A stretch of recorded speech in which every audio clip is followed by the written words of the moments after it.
Hello viewers, welcome back to my channel. আমি এখন আছি বাংলাদেশের আগ্রাগাঁও।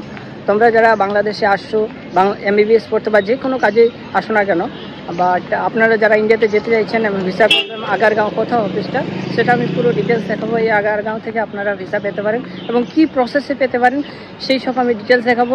শেষ পর্যন্ত আমার সাথে থাকো, ইনশাল্লাহ সব কিছু খুব ভালোভাবেই বুঝতে পারবে পুরো ভিডিও দেখলে, স্কিপ না করে।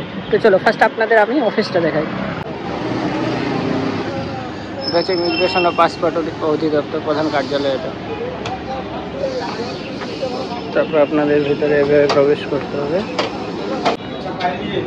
আপনারা দেখতে পাচ্ছেন department of immigration and passport head office এটা। আপনাদের যদি কোনো প্রবলেম হয় তাহলে এই হেল্পলাইনে আপনারা কন্ট্যাক্ট করতে পারেন এবং তাদের যে ওয়েবসাইট সেখানে গিয়েও আপনারা ভিজিট করতে পারেন। আপনারা পারলে সিঁড়িতেও হেঁটে যেতে পারেন এবং লিফটেও যেতে পারেন। আপনাদের 4th ফ্লোরে যেতে হবে। 4 নম্বর ফ্লোরে গিয়ে আপনাদের ফার্স্ট সেখানে টিকিট কাটতে হবে। আপনার ভিসা যেদিন ডেলিভারি হবে সেই দিন এসে সেখানে আপনারা ফার্স্ট টিকিট কাটবেন, সেখান থেকেই তারপর হয়ে যাবে কাজ। এটা হচ্ছে ইমিগ্রেশন অফিস বা ভিসা অফিসের গেট।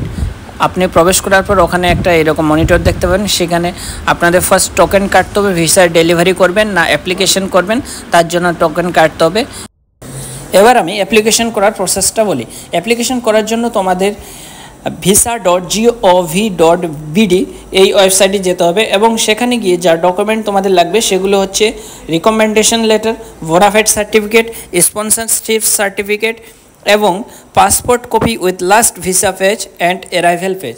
এগুলি ডকুমেন্ট তোমরা কলেজ থেকেই কালেক্ট করবে এবং কলেজ থেকে কালেক্ট করার পর অ্যাপ্লিকেশন করে 2 দিন পর বা 1 দিন পর সেখানে গিয়ে তোমরা সেগুলো জমা দেবে। এখানে কাউন্টার আছে, ফার্স্ট টোকেন কালেক্ট করবে, কাউন্টারে জমা দেওয়ার পর তোমাদের একটা ডেট দিবে, সেই ডেটে তোমাদের ভিসা নেওয়ার জন্য আসতে হবে।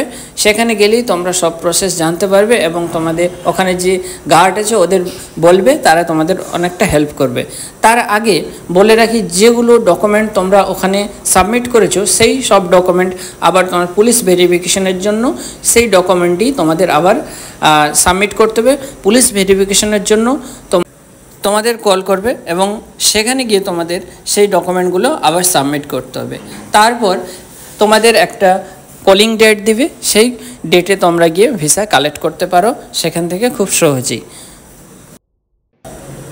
রিকোয়ারমেন্ট ডকুমেন্ট ফর ভিসা, এগুলো তোমরা স্ক্রিনশট নিয়ে নিতে পারো এবং দেখতে পারো এখান থেকে কী কী রিকোয়ারমেন্ট লাগে।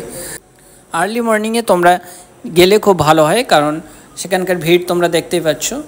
আর এটা তোমরা স্ক্রিনশট নিয়ে রাখো, পরবর্তীতে তোমরা দেখে দেখে এইসব ডকুমেন্ট কালেক্ট করতে পারবে।